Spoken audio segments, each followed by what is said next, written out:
Good morning everybody.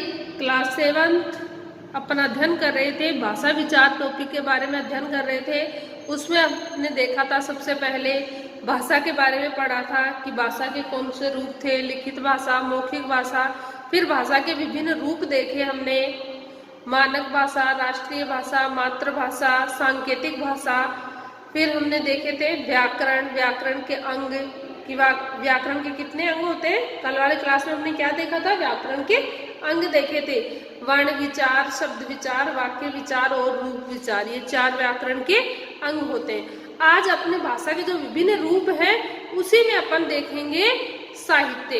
भाषा विचार वाले टॉपिक में देखेंगे कि साहित्य क्या होता है।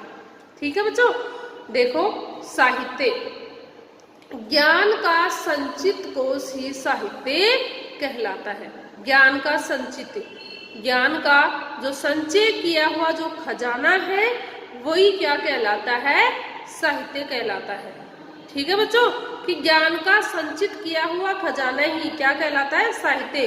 कि ज्ञान जब एक बुक के रूप में लिखा जाता है, अर्थात उसको इकट्ठा करके जब सबके सामने पेश किया जाता है, वो क्या है, साहित्य है।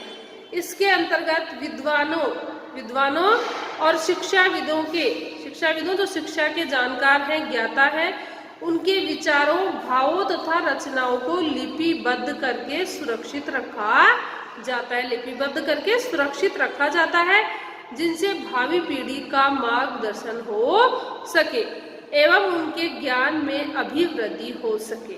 इस साहित्य से क्या होता है कि भावी जो पीढ़ी, आने वाली जो पीढ़ी है, उसको मार्गदर्शन मिलता है कि हमें अच्छे रास्ते पे कैसे चलना चाहिए, उसके बारे में वो रास्ता दिखाता है वह साहित्य। और उनके ज्ञान में और अधिक क्या होती है, वृद्धि होती है, कि उनका ज्ञान और अधिक बढ़ता है। तो वो क्या कहलाता है, साहित्य। कि साहित्य एक ऐसा संचित कोश है, खजाना है, जिसको पढ़ करके, जिसके भावों व विचारों को पढ़ते हैं अपन। जब कोई किसी जैसे लेखक ने लिखा है, कवि ने लिखा है, तो उसमें जैसे जागृति संबंधित कोई कविता लिखी है, तो उससे अपन को क्या मिलेगा कि हमारे ज्ञान में और अधिक वृद्धि होगी, और साथ ही हम अपने कार्यों के प्रति और अधिक जागरूक होंगे, अपने कर्म के प्रति और अधिक जागरूक होंगे, और हम अच्छे कर्म करने की सोचते हैं।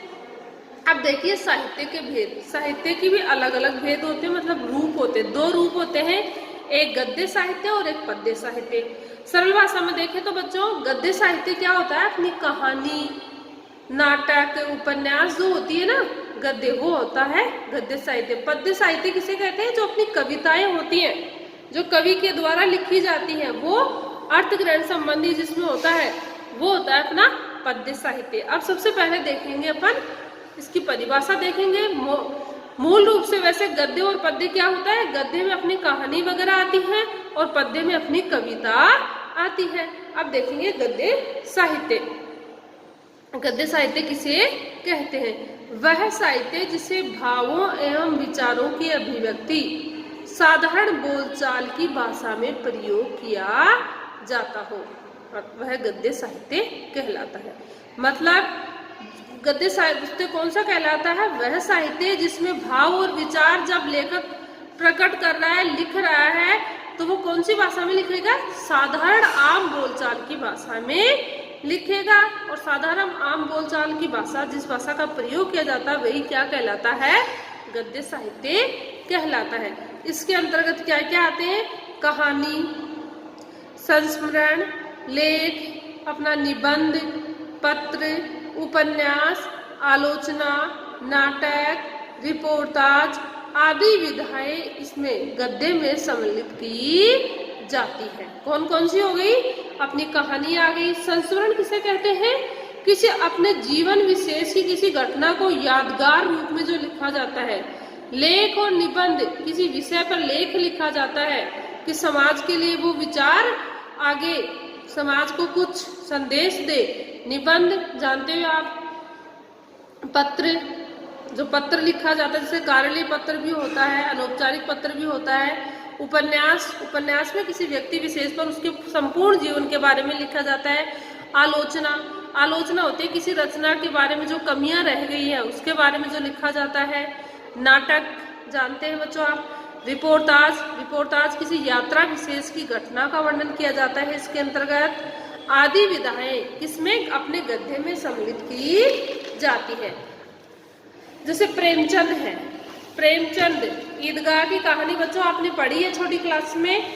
प्रेमचंद की कहानी ईदगाह की, जो ईद का त्योहार है, हामिद बच्चा है, उसके माता पिता स्वर्ग सिधार चुके हैं, दादी अम्मा के पास वो रहता है और दादी अम्मा ही उसका सब कुछ करती है। मतलब वो कहानी देखो बच्चों कौन सी भाषा में लिखी गई है, अपन सबको समझ में आती है ना। अपन जिस भाषा का प्रयोग अपने घर पर करते हैं, जिस हिंदी भाषा का, उसी भाषा में लिखी गई है, तो वो क्या कहलाती है, गद्य साहित्य कहलाता है।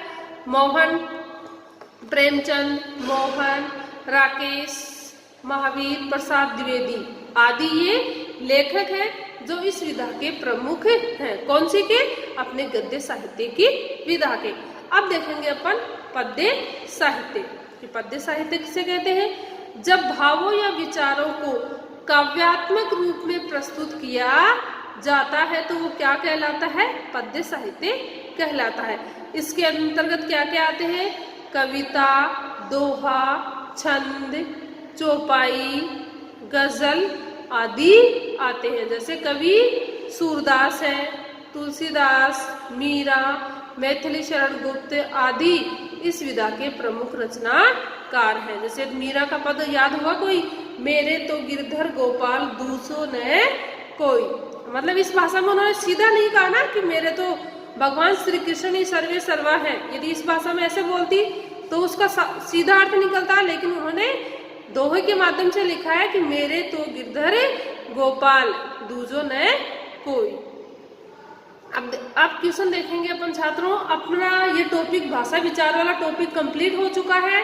कहीं किसी छात्र को कोई प्रॉब्लम हो तो मेरे नंबर पर कांटेक्ट कीजिए। अब देखेंगे अभ्यास प्रश्न देखेंगे इसके। सबसे पहला क्वेश्चन है, भाषा किसे कहते हैं। सबसे पहले आपको जो भाषा विचार टॉपिक था अपना, उसमें हमने भाषा की परिभाषा देखी थी कि भाषा किसे कहते हैं, वो आपको लिखनी है। सेकंड क्वेश्चन है, व्याकरण की परिभाषा दीजिए तथा उसके अंगों के नाम लिखिए। इसमें लिखना है आपको व्याकरण की परिभाषा और फिर लिखना है उसके अंगों के नाम, कि उसके अंग कितने होते हैं, 4 होते हैं, उनके नाम लिखने हैं।